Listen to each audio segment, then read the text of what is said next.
Hi there everyone, my name is Matt and thank you for tuning into my channel. I just wanted to take a look at something here that I found on eBay that I thought was just awesome. Strange, fun, something from the past of Star Trek licenses that I just wanted to take a look at today. Now, if you're a collector like me, I'm sure you're familiar with a group called Applause. Now, Applause was an American company that was founded in 1966 as the Wallace Birney Company. It acquired its Applause division from Knickerbocker Toys in 1982 and changed its name to Applause Incorporated in 1986. Now, Knickerbocker is this. As you can see, that's exactly what it's called, and it is really hard to pronounce it without it sounding bad, but it is Knickerbocker. And they released this in particular in 1979, along with the release of Star Trek the Motion Picture. As you can see, it's Kirk. I have Kirk and Spock. Spock's on my shelf over there on the bottom row. But he is a rubber, plastic rubber head, and then a plush body. So he's bendable. He's got Velcro in his hands. And this is a slice of history right here. This is from 1979. It is probably the oldest piece that I have in my collection now that I'm kind of looking at it and thinking about it. But yeah, this is Knickerbocker. And like I said, 1979. You can see Jim Kirk and Greg Spock down there. I'll flip it over. We can have a look at the back here. 1979, Paramount Pictures Corporation. All rights reserved. Designates trademark of Paramount Pictures Corporation. Paramount owned the hell out of the back of this thing here. Paramount, Paramount, Paramount. All new materials, cutted shredded clippings, shredded polyurethane foam, synthetic fibers, and shredded cellulose fibers. Safety requirements of Knickerbocker Toy Company in Middlesex, New Jersey. Sewn in Haiti, finished in the USA, printed in the USA. So, this is a thing.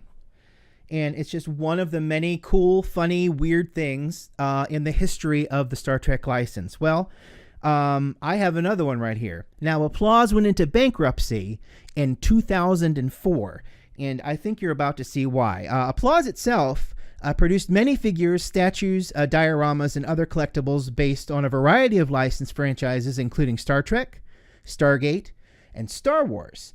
They also produced many food toy premiums for Taco Bell, KFC, and Kellogg's, and a few others, which are not in this Wikipedia page that I'm reading off of. Actually, it's memoryalphafandom.com that I'm getting this information from. I'll post some pictures of the different things that they actually made, as well as this product. Star Trek Generations, USS Enterprise D, the Generations USS Enterprise B, and the Nexus Energy Ribbon, along with assorted pencil cups, letter holders, business card holders, just random pieces of Trek. This caught my eye on eBay. It's just fascinating, and I'm going to show you why. First, this is from 1994, Paramount Pictures, and basically, this is going to show you why CBS is just got a chokehold on any of its licenses retaining to Star Trek. You ready for this?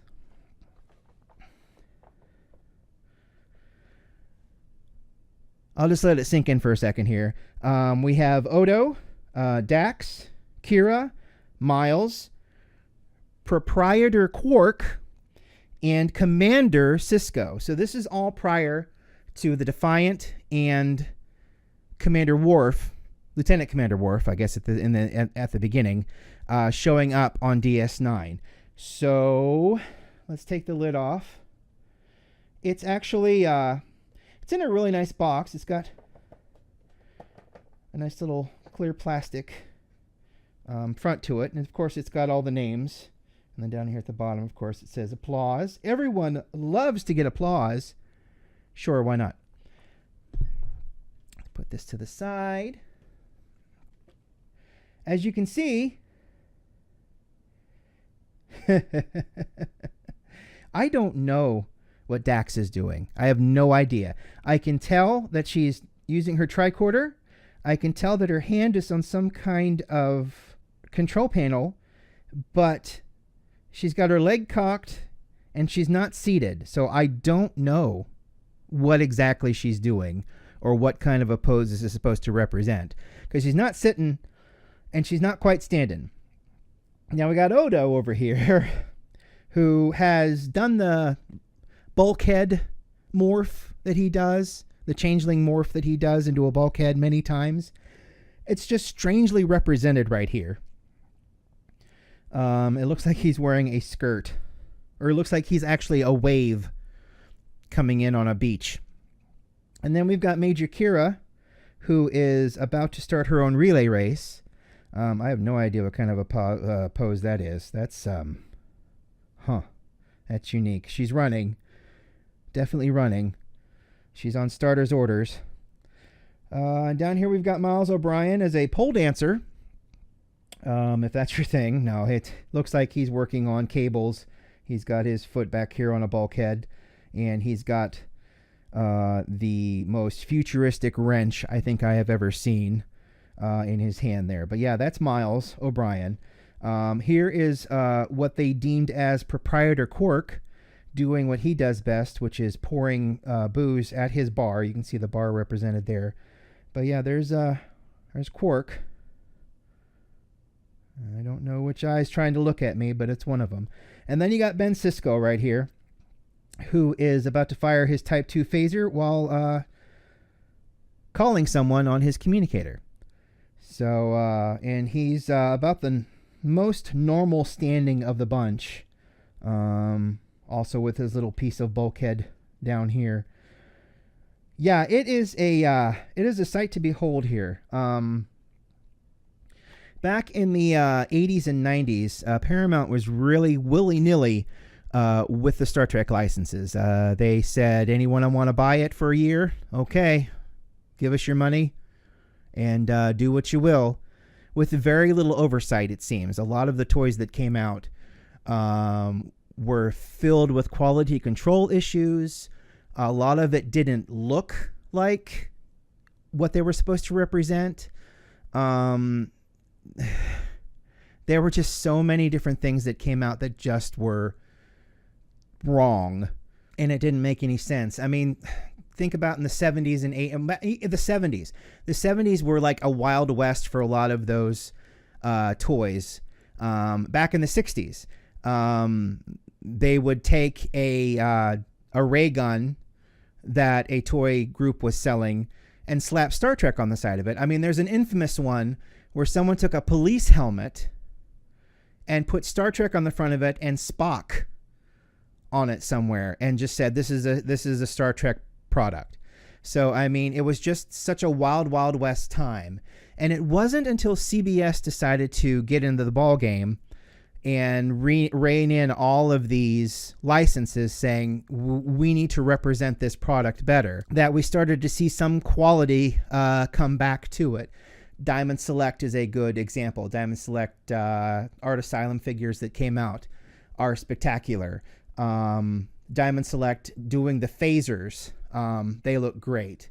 They have a Cobra hand phaser from the Next Generation that is still in the works. I saw the other day, Diamond Select had a prototype of the Enterprise C out, which would complete my Enterprise collection. I would love for that to hurry up and drop. But yeah, they've just gotten so much better over time. Hot Wheels had some really good representation of the Miranda class and the Constitution and the Bird of Prey. There was just a time when the figures and the toys and the props that came out were just so giant or clunky or completely opposite of what they represented that came from the show or the movie, that it really needed that oversight that Paramount was just not willing to give the property, because I don't think they really ever saw it as a serious kind of franchise. Anyway, enough ranting about that. Let's take another little bit of a look here. before we say goodbye. The uniforms look good. You can tell who they are. I mean, you can tell that's Kira because of her haircut and her Bajoran outfit. You can tell that's Odo because of his very smooth face and his cross-eyed blue eyes, which is hilarious. And, that he's morphing into a bulkhead. You can tell that that's Jadzia because of her haircut and the fact that she's got spots. As well as you can tell that's Miles because his face looks like a brick, and he's got a spanner in his hand, and you can tell who these people are. It's obviously Quark doing his bard whatnots, and then Cisco being a commander. So I mean, I just wanted to show this. I found it on eBay. I thought it was interesting.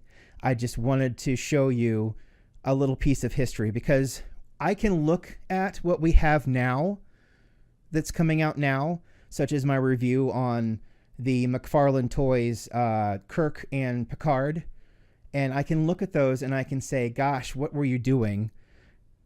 Picard looks like garbage. Kirk looked fine, but Picard, oh my God, I still can't fathom why they got his head so thin. It just doesn't make any sense.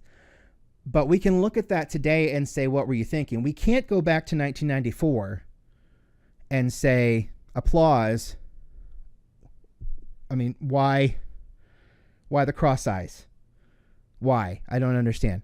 What we can do is we can look at these little time capsules of the license prior to it being reined in and see the fun things that came out of those licenses back then. And I hope this entertained you a little bit. I hope looking at this was really cool, and I hope you enjoyed. If you have any comments, please leave them. I would appreciate it. Otherwise, thank you for watching, and I hope you have a good day.